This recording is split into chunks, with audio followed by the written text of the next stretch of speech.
더 이상 달러가 안전자산이 아니라고 생각하십니까? 저는 그렇게는 생각하지 않습니다. 환율이나 금리 같은 것들 있잖아요. 그게 자기가 투자를 할 때도 승패를 결정짓진 못하지만 유불리에는 영향을 줍니다. 금리가 올라가면 이 손실이 나게 되는 거죠. 경제 뉴스라든지 어떤 부분을 주의해서 보면 좋을까요?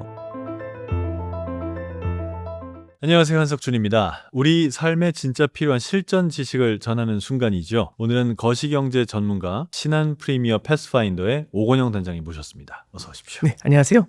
나오신다고 그래서 정말 여쭤보고 싶은 게 굉장히 많습니다만 경제, 금융, 투자 이런 얘기를 하면 정말 많은 사람들이 일단 무섭습니다. 쉽게 설명해 준다고 설명해 주시는데 쉽게 설명하는 것도 모르겠으니까 정말 쉬운 것부터 좀 여쭤볼게요. 저 같은 일반인이 그래도 처음에 이걸 좀 봤으면 좋겠다 싶은 경제 지표는 뭐가 있나요? 일단 제가 5개만 한번 짚어보도록 하면은요. 첫 번째는 2개가 포인트예요. 저는 금리하고 환율이 제일 중요하다고 생각을 하는데 우리가 예를 들어 사업을 할 때 당연히 원가를 알아야 얼마에 팔아야지 마진이 생기는지를 알게 되겠죠. 그 금리라는 건 사실 그 원가에 해당이 됩니다. 우리는 돈으로 투자를 하는데 돈의 가격을 알아야 되잖아요. 그래서 돈의 가격이 금리입니다. 그리고 두 번째는 환율은요. 금리는 대내적인 돈의 가격이면 환율은 다른 나라가 우리나라 원화를 보는 대외적인 돈의 가격이거든요. 우리 같은 경우는 수출에 대한 비중이 굉장히 높다 보니까 다른 나라에서 우리나라를 어떻게 평가하는지가 이 환율에 오롯이 담겨 있거든요. 그래서 저는 2개를 픽하라. 그러면은 금리하고 환율을 픽을 하고요. 그거 말고 또 조금 더 골라봐라 하면 성장하고 물가를 고르려고 합니다. 국내 경제 성장률이라는 걸 좀 바라볼 필요가 있는데요. 이 성장률을 측정하는 지표가 GDP 성장률이라는 걸 많이 쓰게 됩니다. 한 국가 안에서 얼마나 많은 소비가 일어났고 얼마나 많은 투자 활동이 있었고 얼마나 많은 수출이 있었는지 얘를 종합을 해가지고 비교를 해주는 그런 지표로서 GDP 성장률을 좀 많이 보여주고요. 그 다음에 이제 물가를 하나 말씀드리면 저는 이 물가라는 게 되게 무서워요. 서민들의 입장에서 이 물가 상승이라는 거는 소리 없는 강도처럼 다가오게 됩니다. 예를 들어 보면은 성장이 되게 강해서 돈을 많이 벌게 된 겁니다. 기분이 좋아가지고 주머니에 100만 원 캐시를 딱 쥐고 걸어가는데 갑자기 거대한 물가 상승, 인플레이션이라는 게 찾아온 겁니다. 이 커피 하나가 100만 원이 된 거죠. 그러면 제 돈의 가격이 순식간에 날아가 버린 거잖아요. 그래서 물가라는 것도 우리 경제 활동에 있어서 정말 중요한 영역이거든요. 그래서 소비자 물가 지수 이런 걸로 표현을 합니다. 그 다음에 이제 실업률을 좀 말씀드리는 게 좋을 것 같습니다. 실업률? 예, 이 실업률이라는 게 왜 중요하냐면 사람이 소비를 할 때의 패턴을 보면은 소득이 있어야지 소비를 하지 않습니까? 근데 이 소득의 원천은 2가지가 있습니다. 첫 번째는 투자를 해가지고 100만 원을 벌었습니다. 그리고 두 번째는 급여로 100만 원을 벌었습니다. 이 2가지는 똑같은 100만 원이지만 서로 다를 수 있거든요. 투자로 100만 원 번 건 다음 달에 100만 원을 똑같이 벌 수 있을지 모르지 않습니까? 그러면 투자로 100만 원을 번 거는 그대로 막 쓰기가 무서워요. 다음 달에 이만큼 들어올지 안 들어올지 모르니까. 근데 급여로 벌잖아요. 적어도 다음 달에는 똑같은 100만 원이 들어오고 그 다음 달에도 들어온다는 믿음은 확실히 있지 않습니까? 그러면 어느 정도 소비를 하면 될지를 계획을 세울 수가 있어요. 그래서 사실상 소비를 자극하는 가장 좋은 효과는 급여소득, 요거를 항구적으로 들어오는 소득이라고 해서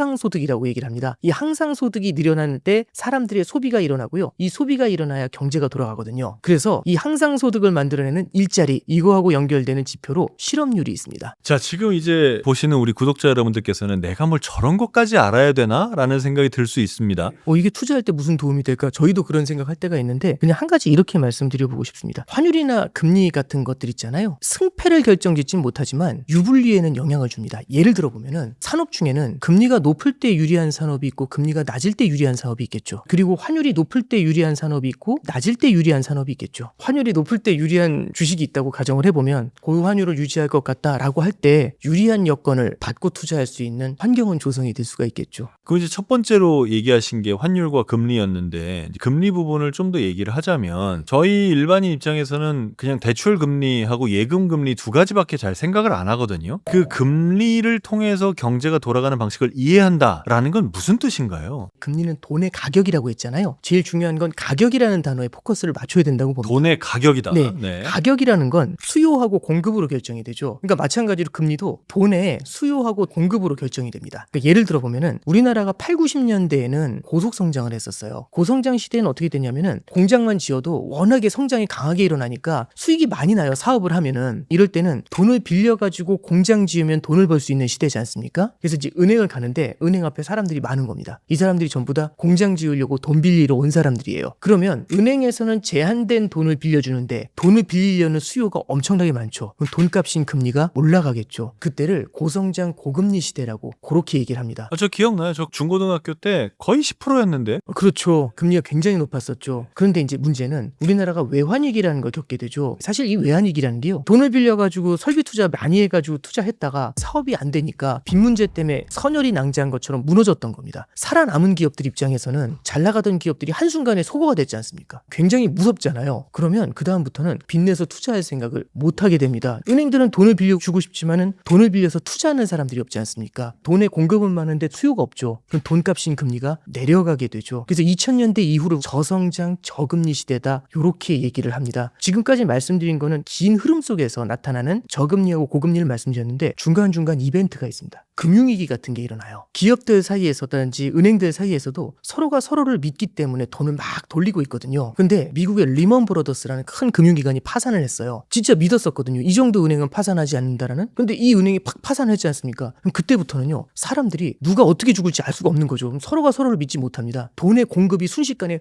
확 숨어버립니다. 근데 하루 이틀이라도 돈을 좀 돌려야지 살 수 있는 은행들이나 기업들이 있거든요. 그 기업들은 제발 빌려주세요 하면서 난리가 나죠. 그럼 수요가 갑자기 폭발을 해버리죠. 그래서 금융위기 때 보면은 우리나라 1년짜리 정기예금 금리가 7%가 넘었었습니다. 그래서 큰 틀에서 일상적인 상황에서의 돈의 수요와 공급, 그게 만들어낸 가격, 이례적인 위기 상황에서 나타나는 금리의 상승들, 이런 것들로 한번 금리를 좀 바라보시면은 기사를 읽으실 때 조금 더 이해도가 높아지지 않을까, 그렇게 생각이 됩니다. 그러면 금리가 어느 정도로 올라갔다는 걸로 어느 정도 위험한 위기냐를 점수처럼 받아들일 수 있는 겁니까? 그거는 좀 다르다고 생각을 합니다. 아마 이렇게 바라보시면 좋을 것 같아요. 2002년, 3년에는 5%라는 금리가 미친 저금리처럼 들렸는데요. 지금 5%라는 금리는 이 정도면 평생 다시 볼 수 있을까? 이제 이런 느낌을 주는 금리가 돼 있지 않습니까? 그러니까 우리에게 일반이라고 생각하는 기준이 변하는 겁니까? 그렇습니다. 그게 변해 있기 때문에 단순히 언제의 금리하고 딱 그 레벨만 갖고서 비교하기는 좀 어렵고요. 오히려 그런 것들보다는 다른 국가들하고 금리의 관계라든지 이런 것들까지 좀 종합적으로 봐서 평가하는 게 조금 더 적절하지 않을까 싶습니다. 뭐 세계 금융의 중심이 지금은 런던하고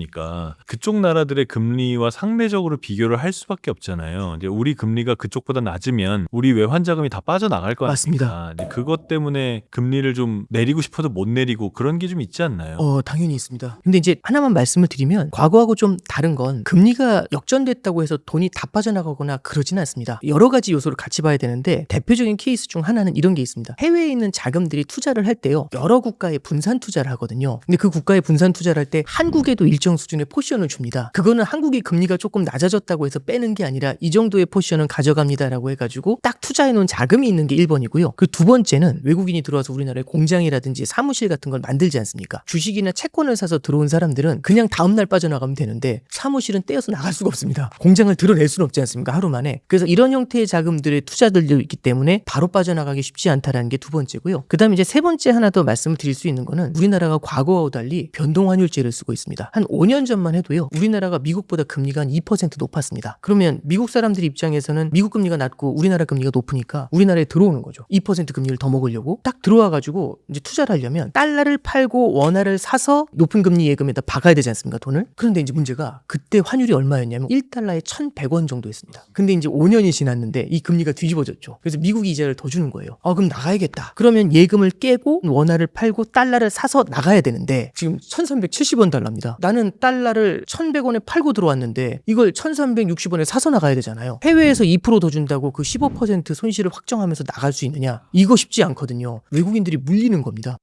내가 5년 전에 투자할 때보다 한국 원화의 환율이 나빠져서 이걸 뺏어 가는 것 자체에서 손실이 생기는 거군요. 그렇죠. 자, 그럼 조금 더 이제 얘기를 해보면요. 이제 금리하고 제일 많이 붙어 나오는 얘기가 채권 가격이거든요. 저는 맨날 이게 헷갈려요. 그래서 금리가 올라가면 채권이 비싸져요? 싸져요? 금리가 올라가면 채권이 싸지는 거죠. 이제 왜 그러냐면 우리가 이제 이걸 좀 이해할 필요가 있습니다. 이 채권이라는 건 어렵게 생각하지 마시고요. 그냥 정기예금이라고 생각하시면 되는데 중간에 해지를 할 수 없는 정기예금입니다. 그러니까 예를 들어 5년짜리 채권이다 그러면 5년짜리 정기예금인데 중도 해지를 할 수가 없습니다. 근데 잠깐 보시죠. 제가 은행에 물어보는 거죠. 10년 동안 묶으려고 하는데 예금금리 얼마예요? 했더니 정기예금금리가 3%랍니다. 오케이, 그럼 3%로 10년 묶어주세요. 딱 그랬더니 은행 직원이 그래요. 이거 중도 해지 안 돼요. 그래서 오케이 해가지고 묶었습니다. 근데 다음날 아침 일어나니까 미국에서 금리를 올렸답니다. 이게 무슨 소리지 해가지고 은행에 전화했어요. 이게 금리가 많이 올라가지고 오늘 만약 10년짜리 정기예금 오늘 날짜로 가입하시면 연 5%씩 드린답니다. 이거 말이 안 되잖아요. 저 어제 3% 했는데 이게 말이 되냐? 그럼 나 그걸 바꿔달라 했더니 중도 해지 안 된다고 했지 않습니까? 라고 얘기하는 겁니다. 이게 채권 채권이에요. 채권 투자라는 거는 그래서 지금의 금리가 어느 정도 수준인지를 우리가 보는 거죠. 그래서 지금의 금리 수준에다가 예를 들어 3년, 5년, 10년, 30년 이렇게 묶어놓는 겁니다. 근데 지금의 금리 수준보다 금리가 확 내려오면 너무 기분이 좋은 거죠.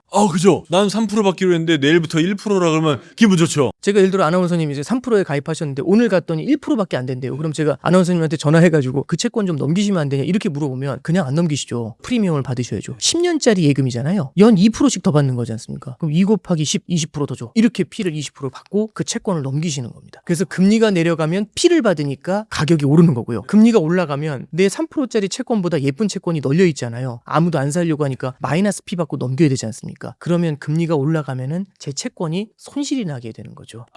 네, 이렇게 이해하시는 게 낫습니다. 너무 쉬운 설명 감사합니다. 역시 금융천재.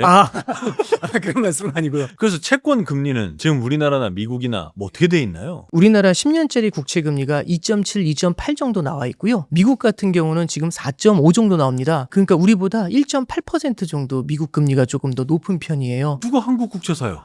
근데 이제 지금 최근에 보면은 미국 국채를 살려는 수요들이 조금 좀 주춤한 상황입니다. 왜 그러냐면 달러가 빠지려나 이제 이런 생각들을 하시는 분들도 계세요. 여기서도 환율이 나오는 거. 네, 그렇습니다. 이제 딸게 복잡해지는 건데 우리가 이제 해외에 있는 채권을 사야 되면 원화를 팔고 달러를 사서 미국 국채를 샀는데 갑자기 환율이 확 주저앉아 버리면 환에서 손실이 크게 날 수가 있지 않습니까? 그러니까 달러가 싸지면 금리로 벌어봐야 소용이 없는 상황이 될 수도 있는 거군요. 네, 그렇죠. 그래서 이 금리만으로 모든 걸 결정할 수 있는 건 아니고요. 그래서 최근에 이제 저는 꼭 하나 좀 말씀드리고 싶은 거는 한국은행에서 45일에 한 번씩 금융통화위원회라는 걸 해요. 금융통화위원회가 끝나고 나면 기자회견 하는 게 있거든요. 그 기자회견 내용은 꼭 한번 들어보시면 되게 도움이 되실 겁니다. 그 금융통화위원회에서 금리를 인상할지 인하할지 이걸 결정을 해요. 경기 안 좋으니까 금리 내려서 경기 부양하지 이렇게 생각할 수도 있지만 굉장히 고려할 요소들이 많거든요. 미국하고의 금리 차도 걱정을 해야 되고요. 부동산 가격이 올라가는 것도 되게 두려울 수 있고요. 우리나라 성장률이 어떤지 또 물가가 어떤지 발목을 잡는 요소들이 한두 가지가 아닙니다. 그런 요소들을 종합적으로 고려를 해서 금리 인하라든지 인상이라든지 이걸 결정하거든요. 그 배경을 쭉 설명을 해주는데 경제 공부할 때 교과서 같은 그런 역할을 할 수 있는 중요한 영상이 아닐까 꼭 한번 들어보시면 되게 도움이 되실 겁니다. 뭔 말인지 하나도 모르겠던데요? 근데 이게 요 동영상 한번 같이 쭉 한번 보시고 기자회견 한번 딱 들어보시면 조금 들리시는 부분이 있으실 겁니다. 기초 베이스 딱 잡고 들으시면 괜찮으실 수 있어요. 자, 그럼 이제 아까 중요하다고 얘기하신 것 중에 하나 물가 얘기를 해볼 텐데요. 사실 물가가 진짜 올랐고 체감은 더 오른 것 같아요. 어제 저희 가족이 밤에 장을 보러 갔거든요. 과자를 몇 개 사고 그랬어요. 느낌상 한 3만 원 나왔겠구나 했는데 9만 원 나왔더라고요. 정말 깜짝 놀랐습니다. 이 숫자 뭐지? 라는 생각이 들더라고요. 마트 가서 보면은 이게 더한 게 아니라 곱했다는 느낌이 날 정도로 너무 큰 금액이 나타나죠. 근데 이제 참 아이러니한 거는 우리나라 소비자 물가 지수가 지난달에 이제 전년 대비해서 2% 올랐다 이렇게 나타나는데요. 20%가 아니고요? 네, 그렇죠. 이게 이해가 잘 안 되지 않습니까? 근데 이게 물가가 아니라 물가 상승률이잖아요. 참고로 말씀드리면 작년 이맘때 이미 물가가 이만큼 올랐습니다. 그 상태에서 요만큼 더 오른 거죠. 2% 정도. 그래서 물가 레벨 자체가 높다라는 거하고 물가 상승률이 높다는 거는 조금 좀 다른 얘기가 될 수가 있습니다. 그러면 한국은행이 이 정도는 괜찮아라고 얘기하는 물가 상승률 그 레벨이 2%입니다. 그래서 그 수준에 어느 정도는 좀 와 있다라고 생각을 하시면 되고요. 턱걸이 하고 있네요. 네, 그렇습니다. 그렇게 됐었을 때는 물가보다 다른 요소에 신경을 쓸 수가 있죠. 성장 같은 게 대표적인 요소인데 제가 앞에 GDP 성장률 말씀드렸잖아요. 한국은행에서 이번에 우리나라 성장률 전망치를 0.8%라고 냈어요. 이게 어느 정도 레벨인지는 뭘 보시면 되냐면 지난 25년 동안 코로나 말고 가장 안 좋았을 때가 또 언제냐? 그러면 2009년도가 금융위기의 파고를 좀 오롯이 받았다라고 생각을 하면 그때 당시의 상승률이요. 플러스 0.8% 나왔습니다. 그러니까 안 좋다고 말하는 게 0.8인데 우리나라 올해가 0.8인 거네요. 예.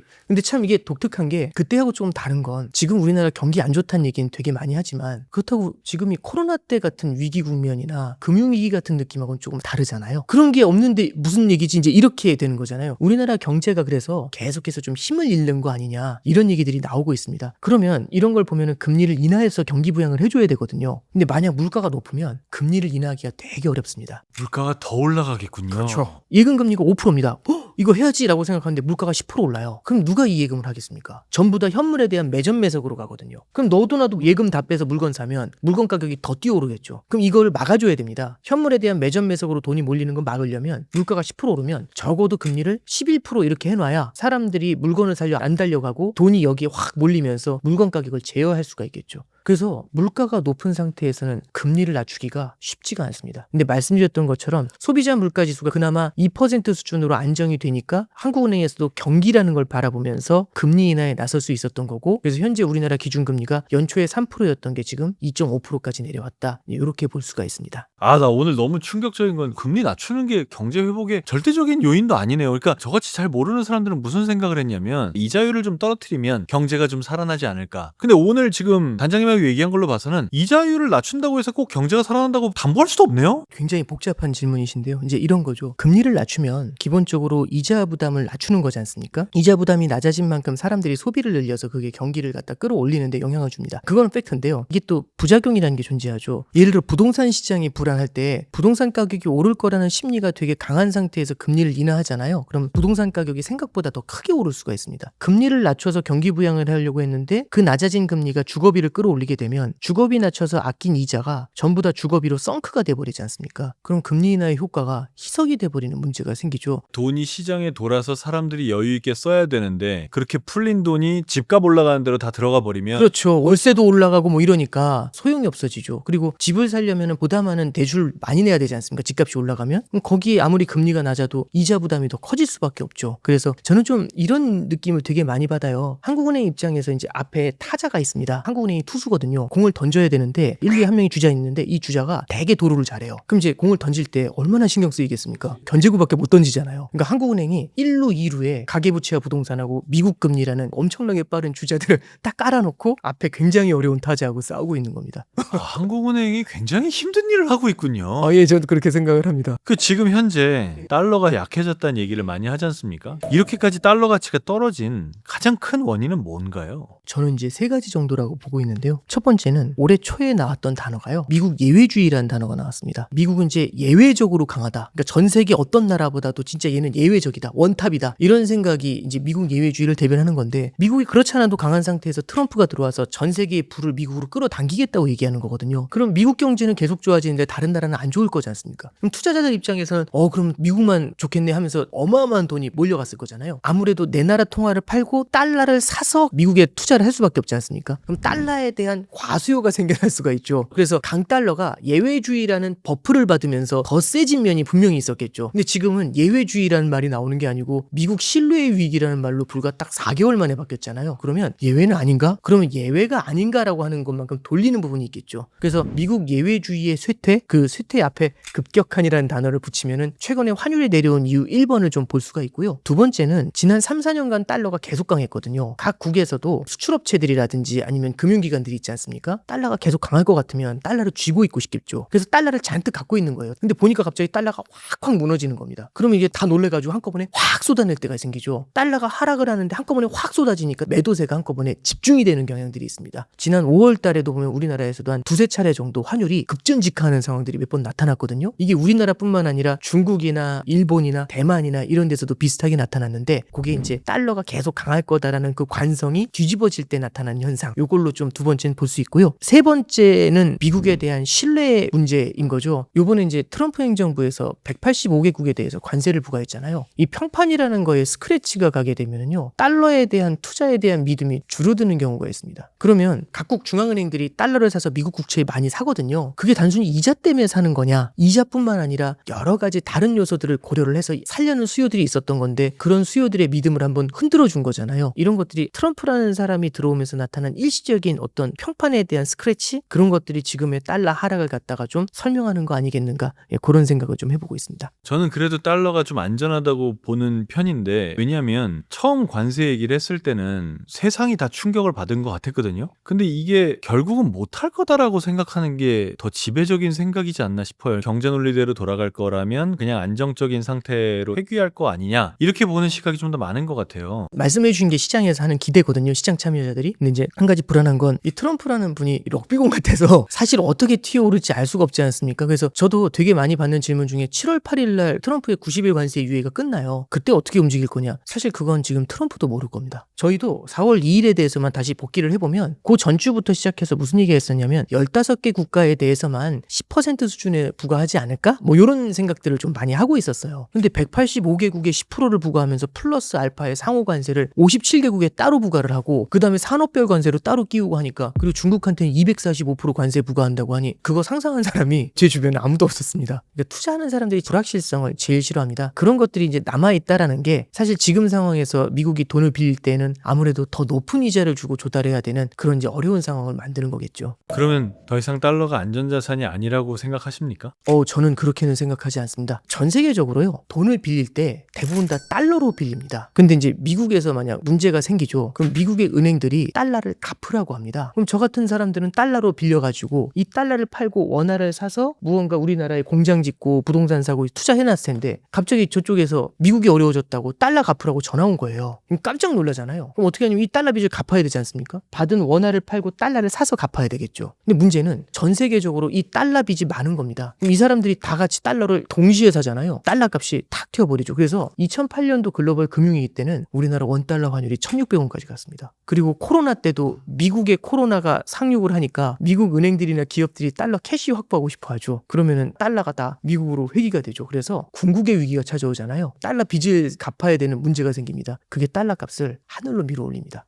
안전자산이다라고 하는 거는 한 해, 두 해에 걸쳐서 누가 지정해 준 게 아니고요. 역사 속에서 만들어지는 겁니다. 우리가 일반적인 다른 나라들을 대하면서 생각하는 거랑은 완전 반대로 생각해야 되는 부분인 거죠. 그러니까 우리나라도 IMF가 왔을 때 원화 환율이 박살났고, 일본도 잃어버린 30년이 왔을 때 엔화 환율이 박살났는데, 미국은 코로나가 터지고 리먼 브러스가 망하면 달러가 올라간다는 거지 않습니까? 네, 그런 일이 벌어졌던 거죠. 그래서 일상의 상황 속에서 달러가 불안하다 이런 얘기들은 얼마든지 나왔거든요. 참고로 2008년도 금융위기 직전에는 베이징 올림픽 직전이었습니다. 달러의 시대는 갔고 위안화의 시대가 왔다. 그때 원달러 환율이 900원까지 빠졌었어요. 근데 이듬해인 금융위기 때 1,600원까지 환율이 뛰잖아요. 그러니까 전 세계에 달러 빚이 깔려 있어요. 그게 가장 중요한 포인트라고 생각하시면 됩니다. 그럼 만약에 달러가 떨어진다는 거는 달러가 올라가는 힘마저 꺾고 떨어진다는 거니까 그땐 진짜 세상이 난리 나는 거네요. 만약 그렇게 되려면 대한 통화가 있어야 돼요. 대한이 있어야 됩니다. 그 위안화는 항상 자기들이 대안이고 싶어 하는 거지 않습니까? 이게 그래서 위안화가 기축통화가 되기가 어려운 가장 큰 이유는 기축통화는 전 세계에 널리 퍼져 있어야 됩니다. 달러라는 돈이 해외로 나가야 되거든요. 나가려면 미국이 무역 적자를 겪어야 됩니다. 적자를 겪어야 상품을 사면서 달러를 해외로 풀거든요. 근데 문제는 이 무역 적자가 너무 커지게 되면은 쟤네는 적자국이잖아 하면은 이 통화에 대한 신뢰가 떨어지거든요. 그래서 기축통화국은 무역 흑자를 내야 됩니다. 신뢰를 얻어야 되니까. 그럼 이 앞뒤가 안 맞잖아요. 신뢰를 얻으려면 흑자여야 되고요. 해외에 풀리려면 적자여야 됩니다. 이 두 가지 딜레마가 있는 거죠. 그걸 미국이 7, 80년대에 해낸 그렇죠. 해낸 거죠. 그래서 7, 80년대에 미국이 외화 수지는 적자였지만 그때 달러가 엄청 세상에 풀렸고, 그러면서도 기축통화의 지위는 유지를 한 거네요. 엄청 어려운 일이 된 거네요. 그렇죠. 그러니까 역사 속에서 만들어지는 거지 깃발 꽂고 들어가는 게 아닙니다. 중국이 만약에 기축통화가 되려면 결국에는 중국이 내수로 많이 받아줘야죠. 다른 나라의 물건을 사면서 위안화를 해외에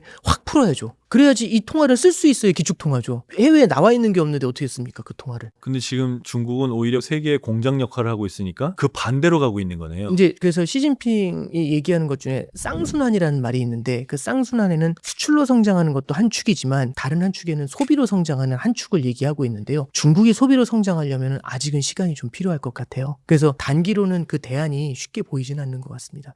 아니, 오늘 얘기를 들으면 뭔가 이렇게 경제에 대한 해안이 열릴 거라고 생각했는데 얘기를 들으면 들을수록 누가 내 머리에다 돌멩이 하나 얹어놓은 것처럼 답답하네요. 사람은 누구나 자기가 살아왔던 과거로부터 자유로울 수가 없지 않습니까? 그러니까 글로벌 경제라는 것도 이미 2차 대전 이후부터 쌓여왔었던 통화금융 시스템이라는 것도 있는 거고, 우리나라가 성장을 해왔었던 모델도 있는 거고, 그러면서 우리도 외환위기라는 파고를 겪었던 거고, 그런 과거의 그 아픈 기억들까지 다 총체적으로 경합을 하면서 지금의 금융시장에 영향을 주는 거거든요. 그러다 보니까 얽히고 설키고 하는 게 되게 복잡하게 느껴질 수밖에 없는 겁니다. 자, 그러면 오늘 이제 공부를 많이 했으니까 조금 더 이해가 쉽지 않을까 해서 이런 걸 여쭤봅니다. 우리가 이제 경제 뉴스라든지 금융통화위원회 뭐 발표라든지 이런 걸 볼 때 어떤 부분을 좀 주의해서 보면 좋을까요? 첫 번째는요, 저는 이 경제 공부라는 걸 시작을 할 때 신문을 좀 많이 보셨으면 좋겠습니다. 경제신문을 한두 개 정도는 꼭 꼬박꼬박 보시는 습관을 들이시는 게 좋은 것 같아요. 처음엔 되게 빡빡한데 읽다 보면은 읽히는 주제들이 있고요. 또 하나는 어떤 기자님의 글은 약간 저하고 취향이 맞는 경우가 있어요. 있을 수 그거는 있죠. 읽다 보면 되게 잘 읽히고 깔끔하다라는 생각이 들고 제 스타일이다라는 기사들이 생겨요. 그럼 그 기자님이 있거나 아니면 그 산업 섹터가 있으면 그 섹터에 관련된 과거 기사들 같은 것도 막 읽어보고 그 기사들에 좀 더 집중해서 보다 보면은 너무 딱딱하게만 느껴지진 않거든요. 그래서 첫 번째는 경제 뉴스를 꾸준히 보는 루틴을 만들 때 그 루틴 속에서요, 자기가 좋아하는 게 뭔지를 찾아낼 수가 있습니다. 그게 자기가 투자를 할 때도 향후에는 특장점이 될 수가 있거든요. 그게 금리가 될지 환율이 될지 산업이 될지 주식이 될지 그건 아무도 모릅니다. 그리고 이제 읽는 거나 듣는 것만큼 되게 중요한 게요. 쓰는 거나 말하는 거라고 생각을 해요. 저는 이제 뭘 했었냐면은 사내 블로그에다 이제 글을 좀 계속 썼었어요. 그게 2005년부터 썼거든요. 이제 20년째 쓴 거죠. 근데 이제 처음에 쓸 때는 조약한 수준이라고 해야 될까요? 되게 좀 오글거려요. 근데 이제 흥미로운 건 쓰면서 점점 내 논리로 정리가 돼야 글로 나가게 되거든요. 그래서 글을 그렇게 블로그에 쓰는 것도 좋고 기회가 되면 어딘가 사람들한테 스피킹을 해보는 게 되게 좋은 것 같아요. 지금은 이런 경제 같은 거 공부하고 독서 토론하는 그런 커뮤니티가 과거에 비해서 되게 많이 늘은 것 같더라고요. 그런 자리에서 한번 내가 공부한 걸 말하게 되면은 한 번이나 두 번씩 계속 되새기게 돼요. 그럼 머릿속에 남는 거거든요. 오늘 신문에서의 데이터가 제 머리 한켠에 알카이브로 이렇게 하나 꽂혀 있는 겁니다. 그걸 20년을 쌓으면 큰 재산이 될 수가 있습니다. 그래서 경제 공부라는 거는 자기의 영역을 발견하면서 거기에 대한 뎁스가 늘어나게 되면은 그 외에 다른 영역들이 계속 보이게 되거든요. 그렇게 해서 학습을 해나가는 게 되게 중요하고, 마지막으로 투자에 조금 돈을 조금 태워보시는 것도 좋은 게, 나는 돈이 얼마 없어요 라고 생각하실지라도 부담 없는 금액, 예를 들어 100만 원이라도 됩니다. 그만큼의 돈을 ETF 여러 개를 좀 한번 투자해 보시면서 이 각각의 자산들이 지금 현재의 금융 상황에서 이런 뉴스에는 어떻게 반응하고 저런 뉴스에는 어떻게 반응하는지 그런 걸 한번 쭉 한번 모니터링 해보시는 것도 되게 흥미로운 주제가 될 거라고 생각해요. 그래서 말씀드렸던 것처럼 듣기하고 읽기를 통해서 꾸준히 루틴을 가져가자, 쓰기하고 스피킹을 통해 가지고 한번 되새기면서 누군가한테 표현을 해보자, 그리고 마지막으로는 우리가 배운 지식이 투자 상품에서는 어떻게 움직이는지를 보자, 이렇게 좀 엮어보시면은 실력이 조금 더 쌓이지 않을까 싶습니다. 정말 감사합니다. 아닙니다. 네, 길을 알았으니 경제 기사 읽기에라도 발을 한번 담가 봐야겠습니다. 자, 여러분 오늘 어떠셨습니까? 여러분께서 거시경제가 조금은 더 친숙해진 그런 시간이 되셨길 진심으로 바랍니다. 오건영 단장님과의 좀 더 깊은 대화 다음 시간에 계속 이어집니다. 시청해주신 여러분 고맙습니다.